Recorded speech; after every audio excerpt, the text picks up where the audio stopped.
세요. 네, 그렇습니다. 지금 현재 보자면은 시장 자체 그래도 다시 한번 아쉬움은 남지만 그래도 전고점 부근까지 일단 건드리는 그런 모습들도 나타났습니다. 일단 시장 자체 이번 주 3월 첫째 주의 화두는 지속성이라는 부분에 한번 관심을 가져보자. 그렇게 좀 말씀을 드릴 수 있겠는데요. 일단 상승에 대한 지속성 그리고 두 번째로 보자면 수급에 대한 지속성 이런 부분들에 대해서 한번 살펴볼 필요가 있지 않나 그렇게 보여집니다. 여전히 시각 자체는 아직은 뭐 조정이라든가 이런 부분을 통해서 뭐 포트폴리오를 일단은 축소합시다라고 말씀을 드리기는 좀 이런 상황이라고 볼 수 있겠고요. 일단 방향성을 결정을 한번 봐야 되는 그런 상황이기 때문에 일단 포트폴리오는 여전히 유효하다. 유지하자라는 그런 입장들은 일단 먼저 말씀을 드리고요.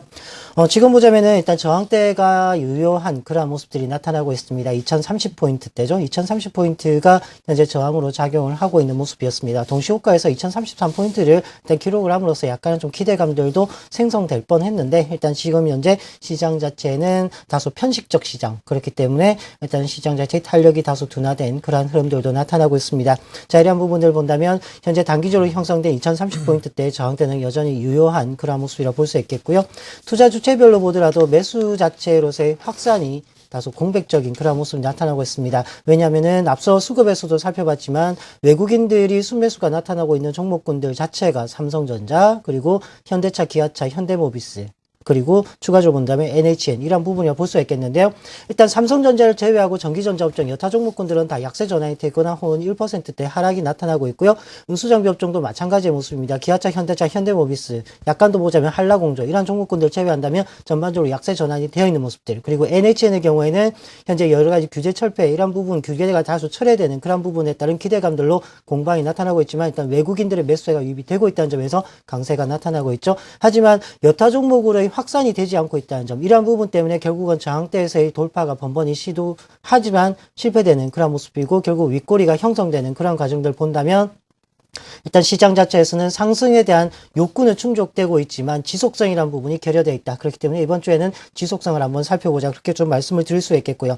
다만 긍정적인 모습들은 주도주들은 여전히 긍정적 흐름들이 유지가 되고 있다는 그런 부분이겠죠. 일단 전기전자 업종도 다소 조정은 나타내고 있지만 그동안 상승에 따라서의 이격도를 해소하는 그런 과정들을 보여주고 있고요. 그리고 운수장비 업종에서 기아차, 현대차 21이동 평선 살짝 돌파 이후에 다소 숨고르기는 하고 있지만 여전히 경직성을 확보하고 있다는 점 그리고 또 추가적으로 본다면 금융지주사들의 경우에는 꾸준히 소리 없이 올라와줬던 그런 부분에서 다시 한 번 더 전고점 돌파를 앞두고 눌림을 받고 있는 그런 모습들입니다. 자, 그렇다면은 일단 주도주들의 흐름은 여전히 유효하다. 특히 쌍두마차로 볼 수 있는 전기전자와 자동차는 여전히 유효하기 때문에 일단 포트폴리오는 유지하자고 말씀드릴 수 있겠고요. 이번 주에 1차 토픽 굳이 관심을 더 가져봐야 된다면 전기전자 업종 그리고 현재 운수장비 업종 내에서도 자동차 부품주 그렇게 본다면 자동차에서는 기아차, 현대차 그리고 부품주에서 현대모비스, 만도, 한라공조, 현대위아 이런 종목군들이 있죠. 여기에 압축을 해서 한번 살펴보자고 말씀드릴 수 있겠고요. 금융업종에서는 지주사들의 보다 더 관심을 가져보자 그렇게 좀 말씀을 드릴 수 있겠습니다.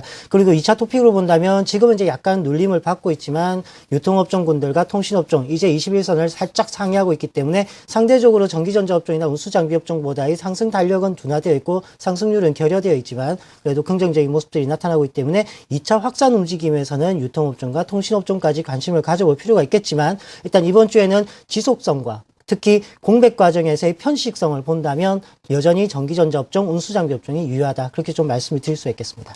네. 전기전자 그리고 자동차 쪽 유망업종으로 꼽으셨습니다. 박세진 연구원은 줄기세포 관련주를 언급하시네요.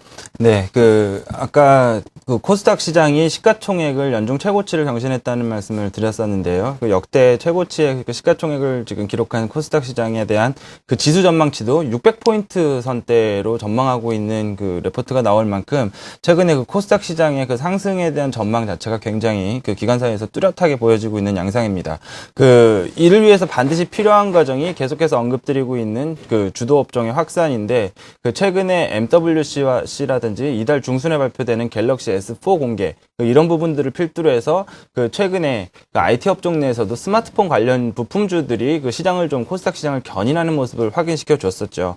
그 이런 부분들에 대해서 주도주가 조금씩 확산되는 모습이 지난주에 좀 특징적으로 나오고 있습니다. 이런 부분들이 굉장히 지금 코스닥 시장에서 재밌는 부분 중에 하나인데 그 죽어있던 업종들이 다시 살아나기 시작했다는 거죠. 대표적으로 모바일 게임주와 그 엔터테인먼트 업종 그리고 오늘 말씀드린 그 바이오 업종 내 줄기세포 관련주들을 좀 대표적으로 꼽을 수가 있습니다. 이 세 가지 업종의 좀 공통적인 부분을 하나 살펴보자면 그 오버슈팅 과정이 진행된 이후에 상당 기간 동안의 조정폭을 겪었다는 부분이거든요. 그 기간적으로도 굉장히 오랫동안 조정이 진행됐었던 종목들이 많은데 그 또 한 가지는 성장성에 대한 그 기대치를 실적이 충족시키지 못하는 그 시점에서부터 그 하향 추세가 시작이 됐다는 부분입니다. 그 중에 그 가장 먼저 하락 추세로 전환됐었던 업종이 바로 이 바이오 업종이고 줄기세포 관련 업종입니다. 그 약 1년간 그 대표 종목들이 그 조정을 진행했던 그 바이오 업종인데요. 그 줄기세포 관련 업체들이 최근에 바닥권에서 태동하는 움직임을 다시 보이고 있다는 것은 굉장히 의미 있는 시그널이라는 개인적인 판단을 가지고 있습니다. 그 큰 줄기에서 생각해 보자면 그 줄기세포 관련주들에 대한 흐름은 이렇게 정리할 수가 있을 것 같거든요. 일단은 그 이제 위험 요소로 여겨졌던 그 숫자보다 그 성장성에 대한 기대가 다시 형성되는 측면에 그 재진입했다라는 부분을 좀 살펴볼 필요가 있는데 그 단순한 그 바닥권에서의 기술적 반등이 아니라 그 기간 수급의 연속 매수를 동반한 부분이 좀 확인되고 있는 만큼 그 최근에 그 이제 그동안 높았었던 밸류에이션 상의 부담을 상쇄할 수 있는 요인이 모멘텀이 다시 부각되기 시작했다는 점. 또 한 가지는 그 정책적인 그 육성 지원 수혜에 대한 부분과 사회 구조적인 변화가 그 고령화 그리고 그 이제 노인 복지에 대한 그 사회 구조적 변화가 진행되고 있다는 부분이 가장 큰 모멘텀입니다. 이런 부분들을 제약주는 먼저 이런 부분들은 제약주가 이제 밸류에이션에 적용을 받으면서 그 상승 랠리를 펼쳤었던 부분이고요. 이 부분에서 그 바이오 업체들이 소외됐다는 것이 아니라 그 전에 그 이미 밸류에이션적인 측면에서 먼저 수혜를 받았기 때문에 이제 다시 순환하는 과정에 진입했다고 볼 수가 있겠는데 어떤 종목들에 그렇다면 그 유망 관심 종목을 좀 집중시켜 볼 필요가 있겠는가를 압축을 하는 과정이라면 그 일단 두 가지를 좀 꼽아 볼 필요가 있겠습니다. 일단 그 줄기세포 관련해서 신약 그리고 파이프라인이 좀 어느 정도 활성화되어 있는 독보적인 기술력을 가지고 있는 회사 그리고 그 아무래도 연구기관이라든지 그 연구 지원비 등이 이렇게 계속해서 소요가 되는 산업이니만큼 그 기간을 버틸 수 있는 캐시카우 역할을 해줄 수 있는 산업을 보유한 회사들로 좀 이렇게 관심을 집중시켜 볼 필요가 있겠는데요. 두 가지 업체를 꼽을 수가 있겠습니다. 메디포스트와 그 차바이오엔을 꼽을 수가 있겠는데요. 메디포스트 같은 경우에는 그 관절염 치료제인 카티스템의 처방 건수가 좀 빠르게 증가하고 있다는 점, 그리고 호주와 홍콩 등으로 지금 해외 수출이 가시화되고 있다는 점에서 새로운 판매 채널, 그 수익원 채널의 그 증가가 좀 예상이 되고 있다는 부분. 그 일단은 또 그 치매 관련 치료제인 유로스템의 임상도 긍정적으로 지금 그 결과가 나오고 있다는 부분에서는 굉장히 긍정적인 시각으로 바라볼 필요가 있겠고, 차바이오엔 역시 그 국내 유일의 그 세포 치료 기술과 의료 사업이 결합된 그 바이오그룹의 위상이 좀 확대된다는 부분에서 긍정적으로 보고 있습니다. 일단 뭐 파킨슨병이라든지 알츠하이머병 관련해서 그 치료 줄기세포제들에 대한 연구가 계속해서 활발히 진행 중이라는 점도 큰 모멘텀으로 보고 있고요. 그 이 두 종목 모두 PER 기준으로 80배, 100배 이상에서 거래되던 종목들입니다. 아무래도 그만큼의 모멘텀을 다시 쫓아가기에는 이제 실적적인 기반이 어느 정도 뒷받침이 돼야 되겠지만, 그 현재 그 코스닥 시장의 전반적인 분위기 그리고 정책적인 육성 지원 정책과 맞물린다면 좋은 흐름으로 이어지지 않을까 판단하고 있습니다. 예, 출발 전략 오늘 두 분 함께 했습니다. 이노비전 김진표 대표, 동양증권 W 프리스티지 강남센터 박세진 연구원이었습니다. 고맙습니다.